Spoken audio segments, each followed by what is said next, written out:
Cika, oh ya Cika, sakit juga? Ya, baik. Kita doakan teman-teman kita yang sedang sakit semoga segera kembali.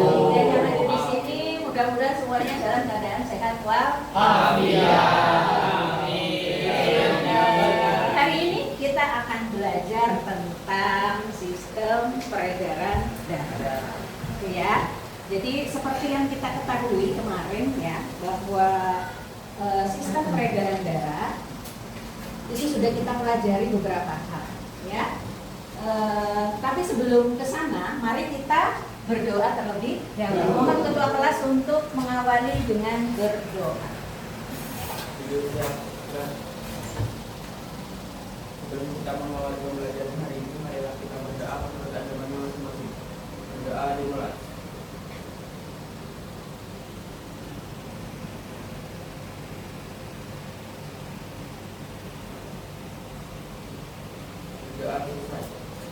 Baik. Terima kasih ya. Lanjut kita ke sebelum pembelajaran. Mari semuanya disiapkan HP-nya untuk men-scan barcode yang ada di atas. Waktunya 30 detik. Cepat ya. Sudah, silakan dikerjakan, waktunya 30 detik.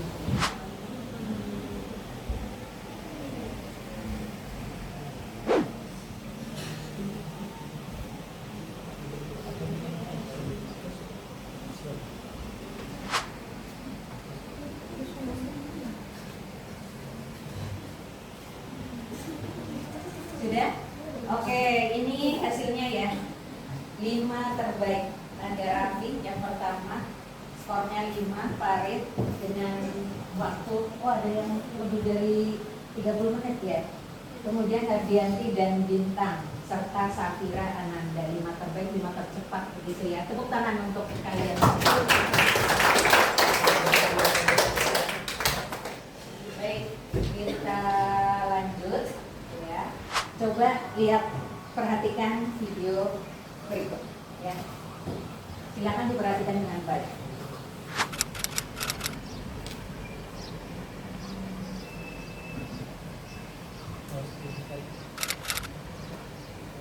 Baik, demikian tadi itu tentang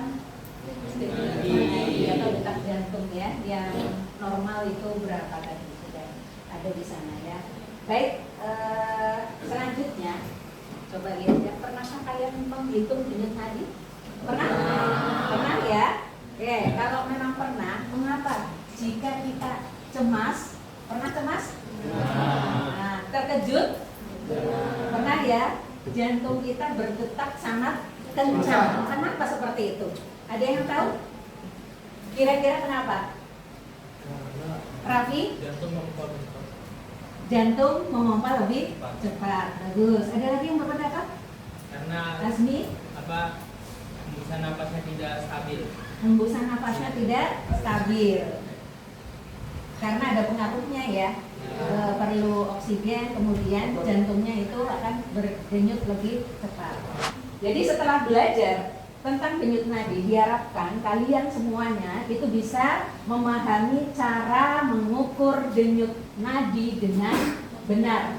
Kemudian tujuan pembelajaran yang kedua adalah mampu menjelaskan faktor-faktor yang mempengaruhi denyut nadi. Itu tujuan pembelajaran kali ini. Baik, sebelum kita masuk ke pembelajaran intinya, kita bermitra dengan Guru Mapel Pendidikan Jasmani, Olahraga dan Kesehatan. Silakan Bapak Robi untuk menyampaikan dari sisi kesehatannya seperti apa menurut dari pelajaran kerja. Sini aja. Oke. Ya, oke. Assalamualaikum warahmatullahi wabarakatuh. Waalaikumsalam warahmatullahi wabarakatuh. Selamat pagi. Pagi. Sehat semua hari ini? Oke. Untuk persingkat waktu, sebentar saja Bapak sampaikan untuk pemeriksaan denyut nadi itu ada 2. Yang pertama, sebelum kita melakukan olahraga, itu perlu kita melakukan pemeriksaan denyut nadi. Yang kedua, setelah melakukan olahraga. Itu ada perbedaan nanti ya. Yang pertama yang perlu kita lakukan adalah memeriksa denyut nadi kita dengan cara gunakan dua jari untuk memeriksa denyut nadi kita di pergelangan. Nah, di sini dan di sudah paham semua untuk itu ya. Nah, itu nanti kalian hitung. Cara menghitungnya seperti apa? Ya, nanti lakukan itu selama 15 detik. Lalu dikalikan 4. Ya, seperti itu cara menghitungnya. Nah, dan sekarang juga itu lebih dipermudah dengan menggunakan alat ya, atau jam yang juga bisa itu menghitung denyut nadi kita. Ya, jadi untuk denyut nadi ini sangat penting karena ini sangat berpengaruh ke fisik kalian nanti. Kalau kalian melakukan olahraga, kadang kalau denyut nadi kita lemah, itu berbahaya kalau kita lakukan olahraga itu dengan keras. Ya, jadi denyut nadi ini penting untuk kesehatan sehari-hari kita. Jadi perlu itu yang denyut nadi kita periksa. Ya, itu saja Bu. Ya, untuk waktu sampai di sini dulu. Bapak akhiri. Wassalamualaikum warahmatullahi wabarakatuh. Waalaikumsalam warahmatullahi wabarakatuh. Terima kasih kepada Bapak Robian saya yang sudah menyampaikan tentang tadi pentingnya hitung denyut nadi ya, itu terkait dengan pembelajaran kedewasaan. Baik, kita lanjutkan ya.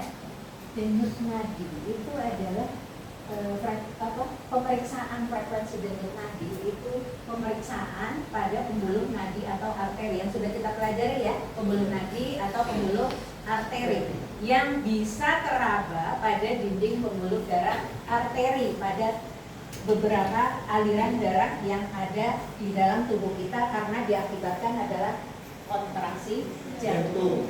Nah, di manakah bisa kita lakukan pengukuran denyut nadi seperti tadi yang sudah disampaikan? Ada yang secara manual, ada juga yang menggunakan alat. Ya, alat itu bisa berupa jam, ada juga menggunakan stetoskop, bisa ya. Nah, pengukuran kecepatan dapat dilakukan pada beberapa denyut, diantaranya ada di bagian mana? Pergelangan tangan. Tuh, di pergelangan tangan ya. Kemudian ada di belakang lutut. Yang berikutnya di lengan atas leher yang disebut dengan karotis, kemudian dorsalis dan tibialis posterior ya. Jadi ini bisa menggunakan bantuan stetoskop atau tadi jam tangan. Nah, baik. Berapa denyut nadinya? Kemarin sudah pernah mengukur ya. Waktu ini istirahat dan juga ketika setelah beraktivitas yaitu berlari. Baik, nanti data itu kita pakai ya, kita pakai untuk kita analisa apakah denyut nadi kalian itu normal, di atas normal lebih gitu ya, atau di bawah normal. Nah, caranya tadi untuk memeriksa denyut nadi sudah disampaikan oleh Pak Robiansyah ya tadi ya, sudah paham semuanya dan kalian juga sudah melakukan. Baik, berikutnya adalah nanti kalian berkelompok sesuai dengan kelompok yang kemarin ya sudah punya, kelompok belajar biologi. Ada berapa kelompok kelas ini? Ada 5. Baik, jadi nanti setiap kelompok apa yang akan dilakukan yaitu membuat tabel hasil pengukuran denyut nadi ketika istirahat. Sudah punya? Sudah ya. Kemudian setelah beraktivitas, nah untuk setelah minum air dingin ataupun setelah minum air panas itu tidak ya. Nanti dari yang ini, yang pengukuran denyut nadi istirahat dan setelah beraktivitas yaitu berolahraga, itu kalian buat tabelnya dalam satu kelompok, siapa-siapa saja namanya. Kemudian di tabel terakhir itu dikategorikan normal, di atas atau di bawah. Bisa dipahami? Bisa. Oke. Kemudian setelah itu baru kalian membuat mind map tentang faktor-faktor yang mempengaruhi denyut nadi. Ada yang ditanyakan? Jelas? Jelas. Baik. Jadi nanti ya, kalian bekerja berkelompok dengan menggunakan kertas yang akan dibagikan dan ada spidol juga ya, nanti untuk membuat. Jadi data dan mind map itu nanti dalam satu kertas. Siap ya? Siap. Oke, silakan sekarang berkelompok sesuai dengan kelompoknya masing-masing.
Oke, baik, semua kembali ke kelompoknya. Ya, sebelum kita melanjutkan, kita ice breaking dulu ya.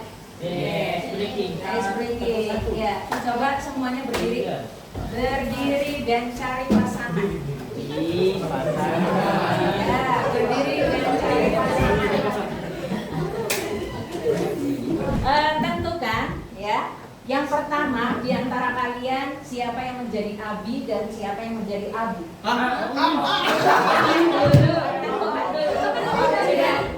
Yang satu Abi, yang satu Abu.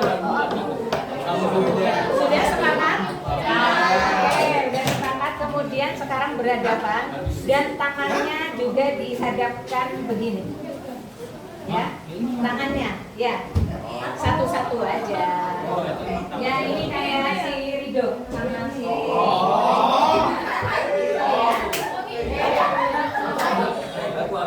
Siap ya?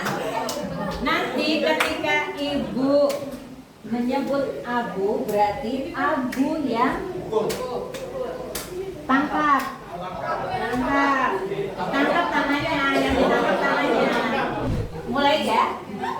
Abi.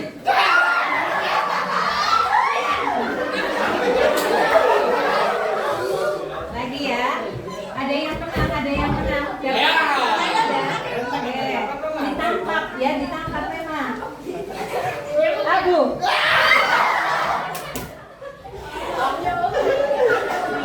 Lagi Abu. Siapa? Tarik ya, tarik ya. Oke. Lagi ya, Abi.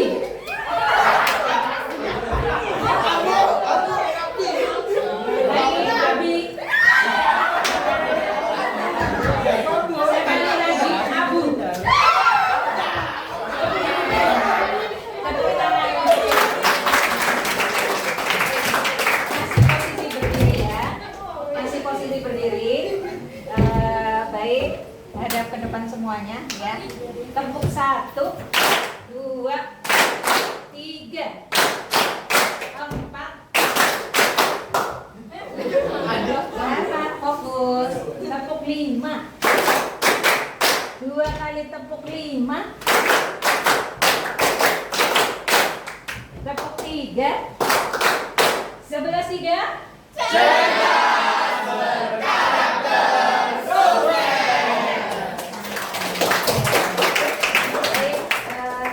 Selanjutnya, setelah ini nanti ibu akan membagikan sticky note ke masing-masing kelompok ya. Jadi setelah ini adalah gallery work ya. Apa yang sudah ditempelkan oleh teman kalian kelompok ya. Ini tapi satu kelompok cukup menempelkan satu aja. Ya. Jadi silakan berdiskusi nanti selama 3 menit per kelompok ya. Itu kelompok 1, 2, 3, 4, dan 5. Jadi berputar. Jadi berarti nanti masing-masing mendapatkan 4 ya. Setelah 4 itu diberi waktu 3 menit ya, 3 menit saja. Nanti kembali ke kelompoknya dan mendiskusikan apa hasil dari kelompok lain. Ya, jadi Ibu beri masing-masing kelompok sticky note-nya ya untuk ditempelkan nanti di kelompok yang didatangi. Siap-siap dengan pulpennya. Baik, Ibu hitung waktunya, nanti ingat 3 menit. Silakan kelompok 1 ke kelompok 2, 2 ke 3, 3 ke 4, 4 ke 5, dan 5 ke 1. 3 menit pertama. Silakan.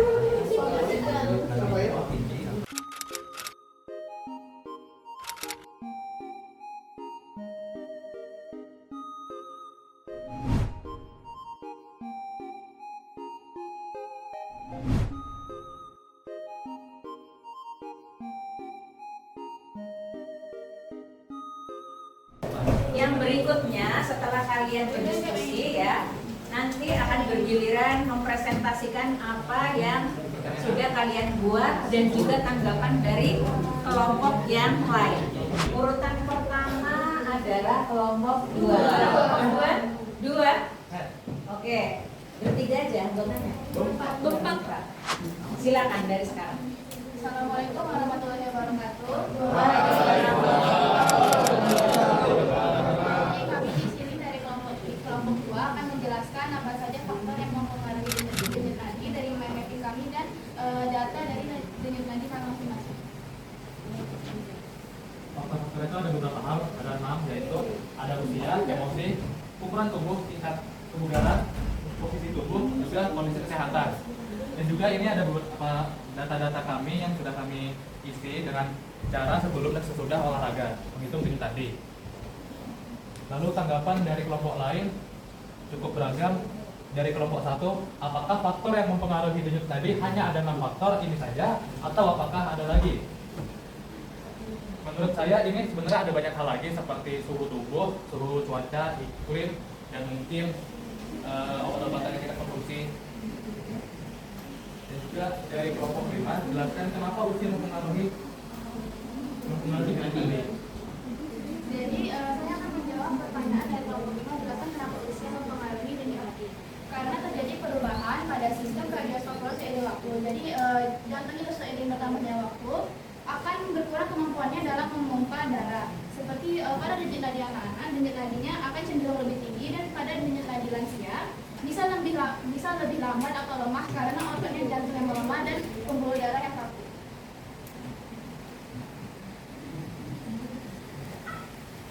Lalu dari kelompok 4, dari keterangan kalian, kenapa rata-ratanya melebihi 460? Karena rata-rata dari kami ini sesuai dengan apa yang kami usul sendiri, jadi kita bilang normal. Dan yang terakhir dari kelompok 3, kenapa dijumlahkan atas dasar apa? Jelaskan, berikan contoh. Kenapa kami menghitung ini? Karena ini kami menganalisis semua yang kami dapatkan, seperti data sebelum dan sesudah, lalu dijumlahkan, dan ini contohnya. Jadi kenapa itu dijumlahkan? Sebenarnya adalah agar kami tahu apakah denyut nadi kami itu normal atau tidak, seperti denyut nadi istirahat dan setelah beraktivitas. Jadi kami cari rata-ratanya agar kami itu mengetahui apakah jenis nadi kami masing-masing itu termasuk normal atau tidak normal. Sekian, terima kasih dari presentasi dan penjelasan dari data denyut nadi kami. Mohon maaf bila kami ada salah kata. Wassalamualaikum warahmatullahi wabarakatuh. Waalaikumsalam. Tepuk tangan untuk kelompok 2. Assalamualaikum warahmatullahi wabarakatuh. Baik, saya akan mewakilkan teman-teman saya untuk menjelaskan tentang hasil diskusi kami bersama. Baik, jadi dari faktor-faktor yang mempengaruhi denyut nadi kayak usia, jenis kelamin, irama sikatian, bentuk tubuh, aktivitas, pembuluh darah, obat-obatan, stres, dan sebagainya. Baik, dari tabel denyut nadi, saya simpulkan untuk teman-teman saya itu untuk Adit, saya dan Zahra itu adalah normal. Sedangkan Farid itu tidak normal karena denyut nadinya itu di rata-rata. Baik, kami akan menjawab pertanyaan-pertanyaan. Bagaimana jenis kelamin mempengaruhi denyut nadi? Jadi untuk yang pertanyaan pertama itu adalah bagaimana jenis kelamin mempengaruhi denyut nadi. Jadi untuk jenis kelamin, untuk yang laki-laki itu memiliki frekuensi denyut nadi yang lebih rendah daripada yang perempuan. Kemudian untuk jawab pertanyaan yang kedua, apakah orang yang bertubuh gemuk tetapi rajin berolahraga, apakah denyut nadinya tetap normal atau tidak? Untuk tubuh, untuk orang yang tinggi langsing memiliki denyut nadi yang lebih rendah daripada orang yang gemuk. Dan pertanyaan yang terakhir itu ada bagaimana obat-obatan bisa mempengaruhi nadi kita? Jelaskan. Jadi untuk obat-obatan, beberapa jenis obat-obatan dapat menurunkan atau meningkatkan kontraksi jantung dan denyut nadi. Contohnya seperti kafein, nikotin, hormon tiroid, dan adrenalin dapat meningkatkan frekuensi denyut nadi. Baik, itu saja dari kelompok kami dan jawaban dari teman-teman yang lain. Terima kasih atas perhatiannya. Wassalamualaikum warahmatullahi wabarakatuh.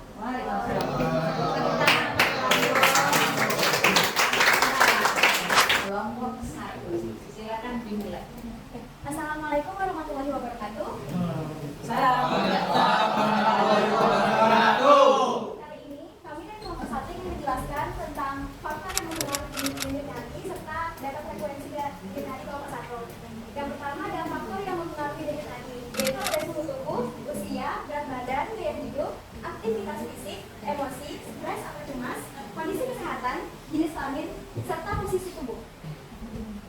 Data frekuensi denyut nadi kelompok 1 ada Syafira, istirahatnya 70, beraktivitasnya 101, dan itu rata-ratanya normal. Terus ada Lia, istirahatnya 73, beraktivitasnya 160, dan itu normal, yaitu 115. Syafira, istirahat 45, beraktivitas 100, dan tidak normal. Rata-ratanya hanya 72. Setelah itu ada Novi, istirahatnya 35, beraktivitasnya 100, dan tidak normal juga, yaitu 67. Setelah itu yang terakhir ada Kiara, istirahatnya 70, untuk beraktivitasnya 123, dan normal 95. Kita lanjut untuk menjawab pertanyaan dari teman-teman. Untuk dari kelompok 2, faktor gaya hidup jika orang tidak memiliki saraf tangan, apakah mempengaruhi denyut nadi? Jawaban kami adalah tidak mempengaruhi karena denyut nadi itu berada di leher, tangan. Kan ini di pertanyaan ini kan jika tidak memiliki saraf tangan, berarti ada kemungkinan ada.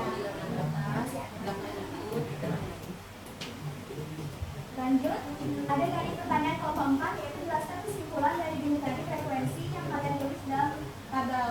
Jadi di sini kami ada 2 orang yang tidak normal dan ada 3 orang yang normal.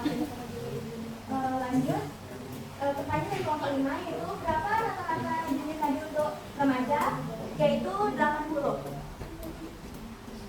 Terakhir dari kelompok 3, apakah denyut nadi kita meningkat apabila kita marah tapi kita bersabar dalam arti diam?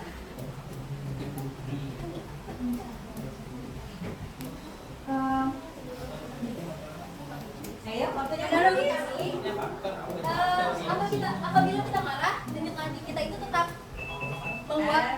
Oke. Marah biasanya gimana? Pasti walaupun bersabar ya, tapi di sini lebih berdetak. Ya, lebih tinggi. Baik, berikutnya kelompok 5. Assalamualaikum warahmatullahi wabarakatuh. Waalaikumsalam warahmatullahi wabarakatuh. Ini kami nanti mempresentasikan faktor-faktor denyut nadi, yaitu usia, jenis kelamin, irama sirkadian, bentuk tubuh, aktivitas, stres dan emosi. Pertanyaan dari kelompok 1 yaitu kenapa kebanyakan anak muda sekarang denyut nadinya lemah seperti orang tua yang sudah lansia? Yaitu 1, kurang aktivitas fisik, 2, banyak begadang, stres atau kelelahan, 3, dehidrasi atau kurang makan, 4, tekanan darah rendah.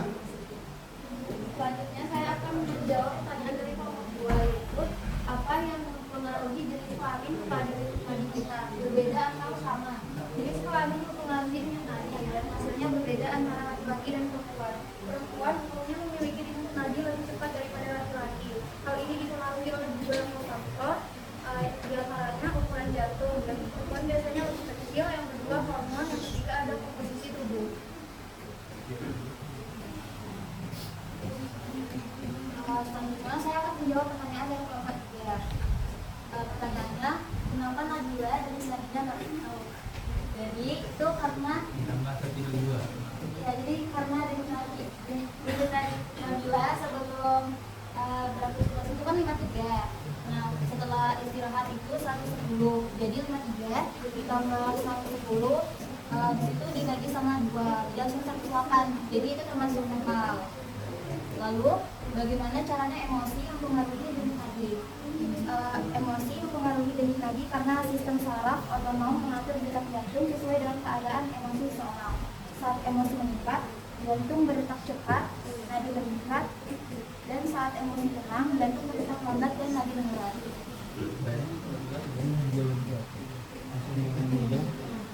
Selanjutnya adalah kelompok 4. Yang pertama soalnya adalah kalian kan sudah membuat tabel denyut nadi. Menurut kalian apa kesimpulan dari tabel di atas? Nah, kesimpulan dari di atas yang bisa kami dapatkan yaitu kita bisa mengetahui denyut nadi teman-teman kita ini normal atau tidak normalnya. Nah, dan juga yang terakhir adalah mengapa bentuk tubuh mempengaruhi denyut nadi.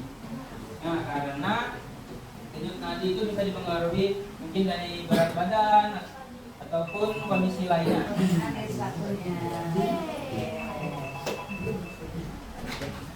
Berikutnya ya, kelompok terakhir. Kelompok berapa? 3. Silakan kelompok 3. Assalamualaikum warahmatullahi wabarakatuh. Waalaikumsalam warahmatullahi wabarakatuh. Nah, kami dari kelompok 3. Mungkin kalau dibacakan ini rata-rata semuanya sama faktor dengan tabel ini. Langsung kita pergi ke pertanyaan saya. Oke, pertanyaan pertama. Kalau di kutub utara, apakah denyut nadi kita naik atau turun?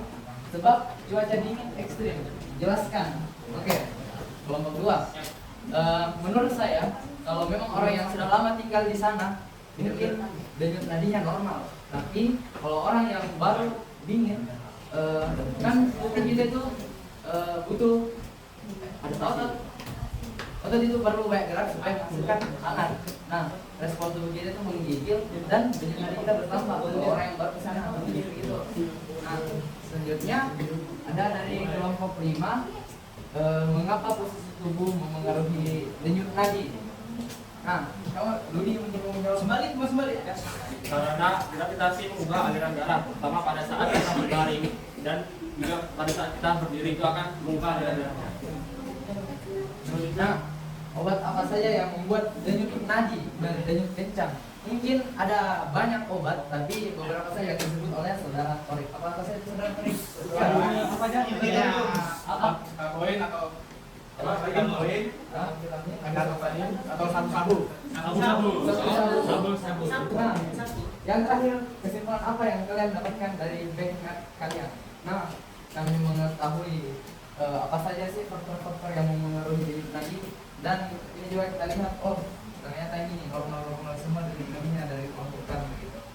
Kalau gitu, Ya misalnya waktu lebih. ini yang saya waktu. Ada yang menanggapi lainnya? Tidak ada? Oke, berikan tepuk tangan untuk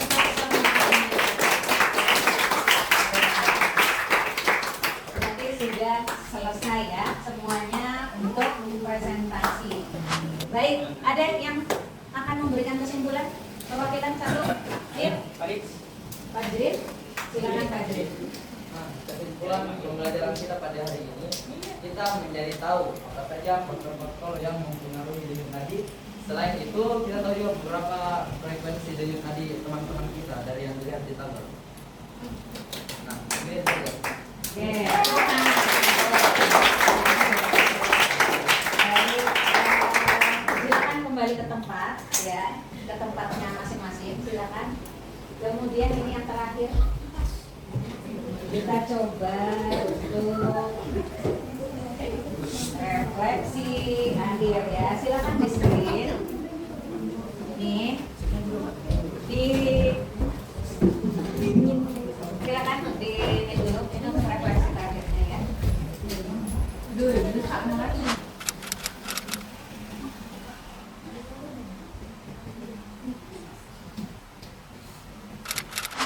Baik, ini pembelajaran kita kali ini. Bagaimana menurut kalian pembelajaran hari ini? Apa yang kalian bisa dapatkan? Adakah ilmu baru? Ada. Apa ilmu barunya, Din?